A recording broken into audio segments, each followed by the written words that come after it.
जादुई लाल फूल का अनोखा झरना। चंदन नगर में एक बहुत ही मेहनती और ईमानदार दंपति रहते थे। दोनों पति पत्नी बहुत ही ज्यादा मेहनती और ईमानदार थे। वे दोनों अपनी मेहनत से हंसी खुशी अपना जीवन गुजार रहे थे। उनके पास किसी भी चीज की कोई कमी नहीं थी सिवाय संतान की। काफी वर्षों की मन्नतों के बाद उनके घर एक कन्या का जन्म हुआ। उन्होंने उसका नाम प्यार से लक्ष्मी रखा। दोनों पति पत्नी अपनी बेटी लक्ष्मी से बहुत ही प्यार करते थे। लक्ष्मी जब 9 साल की हुई तभी अचानक से उसकी तबीयत बहुत ही ज्यादा खराब हो गई। वो न तो कुछ खाती और न ही किसी से बात करती। वैद्य जी, मेरी लक्ष्मी को क्या हुआ है? वो ठीक तो हो जाएगी ना? देखो बेटा, अभी मैं कुछ नहीं कह सकता। ये 2 दिनों की दवाई है, इसे पिलाकर देखो। अगर आराम पड़ता है तो ठीक है, वरना भगवान ही कोई चमत्कार दिखा सकते हैं। नहीं, ऐसा नहीं हो सकता। हाजी, ये वैद्य जी क्या कह रहे हैं? मेरी लक्ष्मी को कुछ नहीं हो सकता। अगर लक्ष्मी को कुछ हो गया तो मैं नहीं जी पाऊंगी। मैं मर जाऊंगी मर जाऊंगी मैं। रोना बंद करो चंदा, हमारी लक्ष्मी को कुछ नहीं होगा।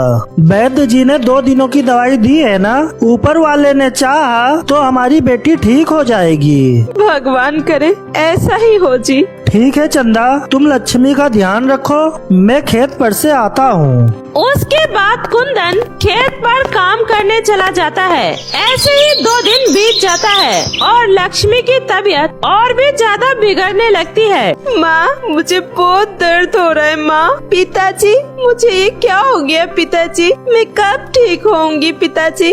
बताइए ना पिताजी, मुझे क्या हुआ है? बेटा चिंता मत करो, तुम बहुत जल्द ठीक हो जाओगी। मैं तुम्हें बहुत बड़े वैद्य के पास ले जाऊंगा और तुम ठीक भी हो जाओगी। कुंदन फिर से उसी वैद्य के पास जाता है। वैद्य जी, आखिर मेरी बेटी को क्या हुआ है? वैद्य जी, मैं अपनी बेटी को बचाने के लिए मुझसे जो बन पड़ेगा मैं वो सब करने के लिए तैयार हूँ। कृपया मुझे रास्ता बताइए। देखो कुंदन, कुछ बीमारियाँ ऐसी होती है जिसका कोई इलाज नहीं होता, लेकिन मैं तुम्हें कोशिश करने के लिए नहीं रोकूंगा। यहाँ से दूर चंदनपुर राज्य में एक बहुत बड़े वैद्य हैं। तुम एक बार वहाँ जाकर देखो, शायद तुम्हारी बेटी वहाँ ठीक हो जाए। वैद्य जी, मैं मरते दम तक अपनी बेटी को बचाने की पूरी कोशिश करूँगा। देखो, चंदनपुर यहाँ से काफी दूर है और उसके इलाज में काफी खर्चा भी आएगा, तो पैसों का भी इंतजाम करके जाना। आपका बहुत बहुत शुक्रिया वैद्य जी। कुंदन घर आकर अपनी पत्नी चंदा को सारी बातें बताता है। कोई बात नहीं जी, मेरा दिल कहता है हमारी लक्ष्मी जल्दी ही पहले की तरह हो जाएगी और आप चिंता मत कीजिए। इस बार हमारी फसल काफी अच्छी हुई है। हम उन्हें बेचकर फिर लक्ष्मी को लेकर चंदनपुर चलेंगे। हाँ चंदा, मैं भी यही सोच रहा था। ऐसे ही कुछ समय बीत जाता है। अजी, आज इतनी सुबह सुबह कहाँ जा रहे हैं? चंदा, मैं मंडी जा रहा हूँ, अपने अनाज की बात करके आता हूँ। अगर अच्छा भाव मिल गया तो कल ही सारी फसल कटवा कर मंडी भिजवा दूंगा। ठीक है जी। उसके बाद कुंदन मंडी चला जाता है। तभी पड़ोस की सुखिया काकी दौड़ते हुए कुंदन के घर आती है। अरे ओ लक्ष्मी की माँ, कहाँ हो? जल्दी बाहर आओ। क्या हुआ सुखिया काकी, आप इतनी घबराई हुई क्यों हैं? अरे लक्ष्मी की माँ, गजब हो गया, तुम्हारे खेत में आग लग गया और तुम्हारा सारा फसल जलकर नष्ट हो गया। ये सुनकर चंदा दौड़ते हुए अपने खेत पर जाती है। चारों तरफ धुआं और राख के ढेर के सिवा उसे वहाँ कुछ नहीं मिलता। हे भगवान, ये सब क्या हो गया? हम बर्बाद हो गए। जैसे ही ये बात कुंदन को पता चलती है, वो भी भागता हुआ खेत पर आता है और दोनों खेत की ये दुर्दशा देखकर खूब रोते हैं। ये आग हमारी खेत में नहीं, हमारी जिंदगी में लगा है जी। अब हमारी बेटी का इलाज कैसे होगा? अब हम क्या करेंगे? किससे मदद मांगेंगे? हमारी इतनी अच्छी पकी हुई फसल एक पल में सब कुछ जल गया। आखिर ये सब कैसे हो गया? शायद भगवान को यही मंजूर था चंदा। कोई बात नहीं, हिम्मत रखो, कोई ना कोई रास्ता जरूर निकल आएगा। उसके बाद कुंदन गांव के जमींदार से कर्जा लेता है। देखो कुंदन, हम जानते हैं कि तुम बहुत ही ईमानदार और मेहनती हो, बस यही सोचकर हम तुम्हें ये कर्जा दे रहे हैं। लेकिन एक बात का ध्यान रखना, 6 महीने बाद ही हमारी बेटी की शादी है, तो हमें अपनी बेटी की शादी तक सूद समेत वापस चाहिए। आप भरोसा रखिए जमींदार साहब, मैं खूब मेहनत करूंगा और आपका पाई पाई समय पर लौटा दूंगा। आपने मुसीबत के समय हमें ये पैसा दिया, मैं आपका ये एहसान जिंदगी भर नहीं भूलूंगा। जमींदार से कर्जा लेकर कुंदन और उसकी पत्नी उसी दिन अपनी बेटी को लेकर चंदनपुर के बड़े वैद्य के पास जाते हैं। वहाँ के वैद्य लक्ष्मी को देखने के बाद कहते हैं, मुझे माफ करें, आपकी बेटी का इलाज असंभव है। इसे एक विचित्र तरह की एक गंभीर बीमारी है जिसका इलाज बहुत ही दुर्लभ है। आप अपनी बेटी को ले जाइए। ये सुनकर दोनों पति पत्नी का कलेजा कांप उठता है, क्योंकि दोनों बहुत आस लेकर इतनी दूर आए थे। लेकिन कुंदन हार नहीं मानता, वो अपनी बेटी को लेकर घर आ जाता है। चंदा का तो रो रो कर बहुत ही बुरा हाल हो चुका था। चंदा, हिम्मत मत हारो, देखना हमारी बेटी एक दिन जरूर ठीक हो जाएगी। अरे चंदनपुर के वैद्य ने हार मान ली तो क्या हुआ, हम इसे इससे भी बड़े वैद्य के पास ले जाएंगे और एक दिन हमारी बेटी बिल्कुल सही हो जाएगी। अच्छा चंदा, अब मैं खेत पर जा रहा हूँ। खेत में काम करना भी जरूरी है, तभी तो हम लक्ष्मी का अच्छे से इलाज करा पाएंगे। कुंदन बाजार से बीज खरीदकर अपने खेत की तरफ चल पड़ता है। वो जैसे ही अपने खेत पहुंचता है, जमींदार वहां आ जाता है। कुंदन, मेरे पैसे मुझे वापस चाहिए। ये आप क्या कह रहे हैं जमींदार जी? अभी पिछले हफ्ते ही मैंने आपसे कर्जा लिया था, अब मैं इतनी जल्दी आपको पैसे कहाँ से ला कर दूंगा? वो सब मैं नहीं जानता, मुझे आज के आज अपने सारे पैसे चाहिए, वो भी सूद समेत, वरना ये खेत खाली कर दो। चलो रे लड़को, इस खेत पर कब्जा कर लो। जमींदार साहब, ये तो बेईमानी है ना, मैंने आपसे 6 महीने का मोहलत लिया था, अभी तो बस 6 ही दिन हुए हैं। अगर मेरे पास मेरा खेत ही नहीं रहेगा तो मैं आपका ये कर्जा कैसे चुकाऊंगा? अब तुम्हें कर्जा चुकाने की जरूरत नहीं है, अब से ये तुम्हारा उपजाऊ खेत मेरा हो चुका है। दरअसल तुम्हारे इस खेत पे मेरी काफी समय से नजर थी और देखो आज ये खेत मेरी हो गई। जमींदार कुंदन को धक्के देकर उसी के खेत से उसे बाहर निकाल देता है। कुंदन रोते हुए वहाँ से एक नदी के किनारे जाकर बैठ जाता है और रोने लगता है। कुंदन को इस तरह रोता देखकर वहाँ से गुजर रही एक परी को उस पर बहुत दया आती है और वो उसके पास आकर उससे उसके रोने का कारण पूछती है। क्या बताऊं परी जी, मैं बर्बाद हो गया। उसके बाद कुंदन परी को अपनी सारी परेशानी के बारे में बताता है। सब कुछ सुनने के बाद परी को कुंदन के ऊपर दया आती है और वो कहती है, कुंदन, मुझे लगता है तुम उस जादुई झरने का राज जानने के लिए बिल्कुल सही इंसान हो। कैसा राज परी जी? कुंदन, यहाँ से 5 कोस दूर एक पीपल का पेड़ है। उस पीपल के पेड़ से सीधे उल्टे हाथ को चलते जाना। थोड़ी दूर आगे जाने पर तुम्हें वहाँ एक बहुत ही पुराना झरना दिखेगा। तुम उस झरने का पानी पीकर कहना, जादुई लाल फूल प्रगट हो, मुझे तुम्हारी आवश्यकता है। तभी वहाँ पर एक चमकदार लाल फूल प्रगट होगा। ध्यान रहे, इस फूल को सिर्फ नेक और सच्चा इंसान ही तोड़ सकता है। ये कोई साधारण फूल नहीं बल्कि जादुई फूल है। इस फूल को जैसे ही तुम अपनी बेटी के माथे से लगाओगे, तुम्हारी बेटी पहले की तरह एकदम स्वस्थ हो जाएगी। उसके बाद वो जादुई फूल तुम्हें एक वरदान मांगने को कहेगी। तुम उस फूल से अपने लिए कुछ भी मांग सकते हो, धन, दौलत, शोहरत, कुछ भी। वो फूल तुम्हारे एक वरदान को पूरा करके फिर से हमेशा हमेशा के लिए गायब हो जाएगी। आपका बहुत बहुत शुक्रिया मुझे उस जादुई फूल का राज बताने के लिए। मेरे लिए मेरी बेटी की जिंदगी से बढ़कर कुछ भी नहीं है। मेरी बेटी बस ठीक हो जाए, मुझे और कुछ भी नहीं चाहिए। तुम जैसे सच्चे और अच्छे इंसान से मिलकर मुझे बहुत अच्छा लगा। अब तुम जाओ, मैं चलती हूँ। इतना बोलकर परी वहाँ से गायब हो जाती है। कुंदन भी चलते चलते उस पुराने झरने तक पहुँच जाता है और वहाँ जाकर परी के कहे अनुसार उस झरने का पानी पीकर कहता है, जादुई लाल फूल प्रगट हो, मुझे तुम्हारी मदद की आवश्यकता है। तभी वहाँ पर एक चमत्कार होता है और एक चमचमाता हुआ लाल फूल प्रकट होता है। कुंदन उस फूल को तोड़कर अपने घर ले आता है और उस फूल को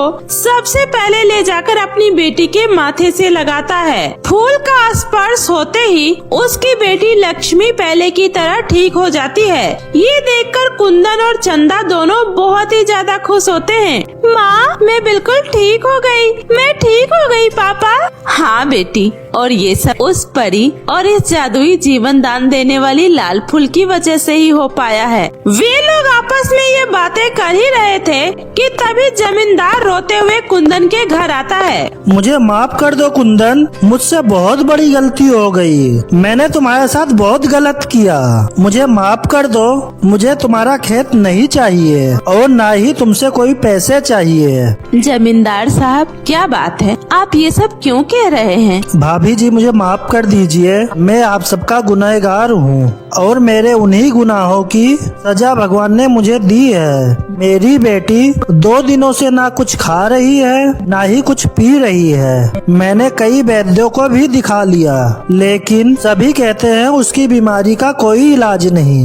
अगर मेरी बेटी ही नहीं रहेगी तो मैं धन का क्या करूँगा? मुझे माफ कर दीजिए, मुझे कुछ नहीं चाहिए। कुंदन भाई, मैं आपके हाथ जोड़ता हूँ। जमींदार जी, ये आप क्या कह रहे हैं? आपको आपकी गलती का एहसास हो गया, बस वही बहुत है। बाकी आप चिंता मत कीजिए, आपकी बेटी का इलाज मेरे पास है। आपकी बेटी अभी ठीक हो जाएगी। और फिर कुंदन उस जादुई फूल से वरदान के रूप में जमींदार की बेटी का जीवन मांगता है। ठीक है कुंदन, अगर तुम ऐसा चाहते हो तो ऐसा ही होगा। जमींदार की बेटी ठीक हो जाएगी। इतना बोलकर वो जादुई लाल फूल गायब हो जाता है और जमींदार की बेटी भी ठीक हो जाती है। जमींदार को अपने किए पर बहुत ही पछतावा होता है और वो कुंदन को उपहार स्वरूप सोने की बहुत सारी असरफियाँ देता है और अब वो कभी भी अपने गांव में किसी को परेशान नहीं करता है। जादुई सोने और चांदी की 2 रसोई। कुसुम जब 5 साल की थी तभी एक हादसे में उसके माता पिता का देहांत हो गया, जिसके बाद कुसुम के चाचा चाची ने उसका सारा जमीन जायदाद हड़प कर अपने नाम कर लिया और चुपके से कुसुम को एक कूड़ेदान में ले जाकर फेंक आए। माँ, मुझे बहुत भूख लगी है। माँ, कहाँ हो आप? माँ, कहाँ हो? कुसुम उस कचरे के ढेर में काफी देर से रो रही थी। तभी एक भिखारिन की नजर कुसुम पर जाती है और वो उसके पास आती है। ए लड़की, इधर आ। आंटी, मुझे बहुत भूख लगी है, मुझे कुछ खाने को दो ना आंटी। खाना चाहिए तुझे? हाँ आंटी, मुझे बहुत भूख लगी है। ठीक है, चल मेरे साथ। उसके बाद वो भिखारिन कुसुम को अपने साथ अपने झोपड़ी में ले आती है और उसे भर पेट खाना खिलाती है। चल, अब जाकर उस कमरे में सो जा। कल से अब तुझे भी हमारे साथ भीख मांगने जाना होगा। उसके बाद कुसुम डरते हुए दूसरे कमरे में चली जाती है। अरे माँ, अब ये छोकरी कौन है? पता नहीं बेटी, कचरे की ढेर में परी मिली थी मुझे। बेचारी का इस दुनिया में कोई नहीं है, इसलिए उठा कर लाई हूँ। कल से तू इसे भी अपने साथ भीख मांगने ले जाएगी, समझी? अब सो जा और उसे भी अपने साथ सोने की थोड़ी सी जगह दे दे। कुसुम डरते डरते वहीं सो जाती है। जैसे ही उसकी आंख लगती है वैसे ही किसी के चिल्लाने की आवाज आती है। तू कैसे पैसे नहीं देगी? मैं भी देखता हूँ तू मुझे कैसे रोकती है। जल्दी निकाल पैसे, मुझे दारू पीने जाना है। अरे तू आदमी है या जानवर? एक तो खुद कुछ कमाता नहीं है और मैं पूरे दिन भीख मांगकर कूड़ा चुनकर 2 पैसे लेकर आती हूँ, तो तू उसे भी मुझसे मारकर छीन लेता है। हाँ लूंगा, क्योंकि इन पैसों पे मेरा अधिकार है और तुम सब जो भी पैसे भीख मांग कर लाओगी वो सब मुझे दोगी, समझी? नहीं दूंगी तो क्या करेगा? क्या करेगा? अभी बताता हूँ कि मैं क्या करूँगा। उसके बाद वो आदमी उस भिखारन जुगनू को बहुत मारता है। तभी जुगनू की बेटी सुखिया दौड़कर वहाँ आती है। बापू, माँ को छोड़ दो बापू, वरना माँ मर जाएगी। प्लीज बापू, छोड़ दो माँ को। तभी उसका बाप सुखिया को भी उठाकर पटक देता है और सुखिया के सर से खून बहने लगता है। ये सब देखकर कुसुम काफी ज्यादा डर जाती है। जब वो आदमी पैसे लेकर वहाँ से चला जाता है तब जुगनू अपनी बेटी से कहती है, सुखिया बेटी जा, इस नई लड़की को लेकर यहाँ से कहीं दूर भाग जा बेटी, वरना ये आदमी मेरे साथ साथ किसी दिन तुझे भी मार डालेगा। जा बेटी। नहीं माँ, मैं तुझे ऐसे मरते हुए छोड़कर नहीं जाऊंगी। माँ तू भी हमारे साथ चल, आखिर इस जिल्लत भरी जिंदगी में रखा ही क्या है। चल माँ, भले ही खाने को रोटी ना मिले लेकिन सुकून तो मिलेगा। अब उठ माँ और चल। उसके बाद सुखिया अपनी माँ और कुसुम को लेकर हमेशा हमेशा के लिए उस झोपड़पट्टी से दूर चली जाती है, जहाँ वो अपना एक छोटा सा घर बनाती है और फिर वहीं रहने लगती है। कुसुम घर में रहकर घर का काम संभालती और वहीं जुगनू और सुखिया मिलकर शहर में भीख मांगते। ऐसे ही कई साल बीत जाता है और दिवाली का त्योहार आता है। तभी शहर से कुछ लोग बड़ी सी गाड़ी से उसके झोपड़ी में आते हैं और उन्हें खूब सारी मिठाई, राशन और कुछ पैसे देकर जाते हैं। आपका बहुत बहुत शुक्रिया साहब जी और मेम साहब जी। माँ ये लोग कौन थे? अरे बेटी, ये शहर के बड़े लोग हैं। क्या बड़े लोग? माँ बड़े लोगों के पास बहुत पैसा होता है क्या? हाँ बेटी, बड़े लोगों के पास तो सीधा कुबेर का खजाना होता है। वो कितना भी गरीबों में बांट दे या खर्च कर दे, उनके लिए कभी कम नहीं पड़ता। चलो शुक्र है भगवान का, उन्होंने किसी को तो हमारी मदद के लिए भेजा। अच्छा फिर तो माँ मुझे भी बड़े लोग बनना है। अरे बुद्धू, बड़े लोग बनने के लिए हमारे पास बहुत सारे पैसे भी तो होने चाहिए, लेकिन हम तो गरीब लोग हैं, फिर हम बड़े लोग कैसे बन सकते हैं? देखना दीदी, मैं एक दिन जरूर बड़े लोग बनूंगी। हाँ जरूर, मेरी बेटी जरूर बड़ा आदमी बनेगी। अगले दिन दिवाली का त्योहार था। जुगनू अपने दोनों बेटियों के लिए नए कपड़े और खूब सारे मिठाई पटाखे लेकर आती है। कुसुम आज बहुत ही ज्यादा खुश थी क्योंकि आज पहली बार उसे दिवाली के त्योहार पर इतना सब कुछ एक साथ खाने को मिला था। कुसुम अपने घर से बाहर बाजार की तरफ जा रही थी, तभी उसने कुछ बच्चे को रोते हुए देखा। अरे बच्चों, तुम लोग ऐसे आज त्योहार वाले दिन क्यों रो रहे हो? दीदी आज 2 दिन हो गए, लेकिन हमने 2 दिनों से कुछ भी नहीं खाया। घर पर भूख से मेरी माँ की तबीयत बहुत ज्यादा खराब है दीदी, हमें कुछ खाने को दे दो ना दीदी। ये सुनकर कुसुम की आंखों में आंसू आ जाता है। बच्चों तुम सब यहीं रुको, मैं अभी आपके लिए खूब सारा खाना लेकर आती हूँ। कुसुम जब घर आती है और रसोई में जाकर देखती है तो सारे बर्तन खाली पड़े होते हैं, क्योंकि जितना भी पैसा मिला था उन सबका खाना बन चुका था और वो सारा खाना भी अब खत्म हो चुका था। कुसुम परेशान होकर नदी के किनारे जाकर बैठ जाती है। हे भगवान, मैंने तो उन बच्चों को वादा किया था खाना देने का, अब मैं उनके लिए खाना कहाँ से लेकर आऊँ? काश मेरे पास भी कोई कुबेर का खजाना होता या कोई जादुई रसोई होती जहाँ की चीजें कभी खत्म ही नहीं होती। तभी कुसुम देखती है कि एक तितली झाड़ी में फंसी झाड़ से निकलने की कोशिश कर रही है, लेकिन वो निकल नहीं पा रही है। कुसुम उस तितली को झाड़ से निकाल देती है। तभी वो तितली एक परी में बदल जाती है। आप कौन है? घबराओ नहीं कुसुम, मैं परीलोक की रानी परी हूँ। आज तुमने मेरी जान बचाकर मुझ पर बहुत बड़ा उपकार किया। मांगो, तुम्हें जो भी मांगना है मैं तुम्हारी सारी मनोकामनाओं को पूरा करूँगी। परी जी, अगर आपको देना है तो कुछ ऐसा दीजिए जिससे मेरी रसोई हमेशा धन धान से भरी रहे, जिससे मैं गरीब और जरूरतमंद लोगों की खूब मदद कर पाऊँ। ये लो कुसुम, ये 2 सोने और चांदी की चाबी है। सोने की चाबी घुमाते ही तुम्हारे सामने सोने की रसोई प्रकट हो जाएगी और तुम उस रसोई से जितना मर्जी उतना सोना ले सकती हो। और ये दूसरी चाबी चांदी की है। इस चाबी को घुमाते ही तुम्हारे सामने चांदी की रसोई प्रकट हो जाएगी, जिसमें से तुम जितना मर्जी उतना अनाज ले सकती हो। अरे वाह, आपका बहुत बहुत शुक्रिया परी जी। आपको नहीं पता, आपने मुझे ये सोने चांदी की रसोई देकर मुझ पर कितना बड़ा उपकार किया है।